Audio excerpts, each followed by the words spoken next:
So now that you're registered to vote, let's talk about voting in person.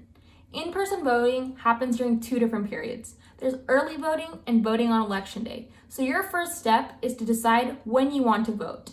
Early voting happens from October 13th to October 30th, and election day voting will happen on November 3rd.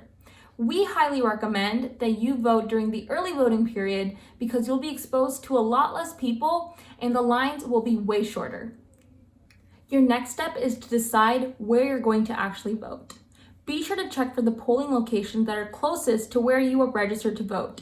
You can see your options for polling locations as well as its times at bit.ly/Texas polling places. Before you go to vote, you want to ensure that you're an informed voter. Vote411.org is a great resource where you can enter in the address that you're registered to vote at and see exactly what will be on your ballot. The website provides nonpartisan information about the candidates and propositions that'll be on your ballot. There's no need for you to memorize anything. You can print out your selections from the website and take it to your polling station when you go to vote. It's easy, free to use, and it'll ensure that you're an informed voter for this upcoming election. When you go to vote, there's a few things you should take with you: an acceptable photo ID, a paper copy of your ballot selections because you're not allowed to use your phone while voting, and don't forget your mask. So let's recap everything about in-person voting. First, decide when you want to vote, during the early voting period or on election day.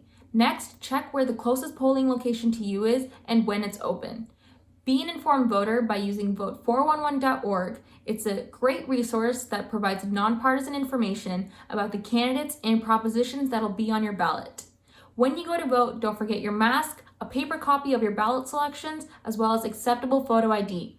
Once you're done voting, don't forget to take a selfie with your voting sticker and encourage your friends to vote. And that's it. That's all there is to voting. Congratulations on exercising your civic duty. Texas Votes thanks you for staying civically engaged.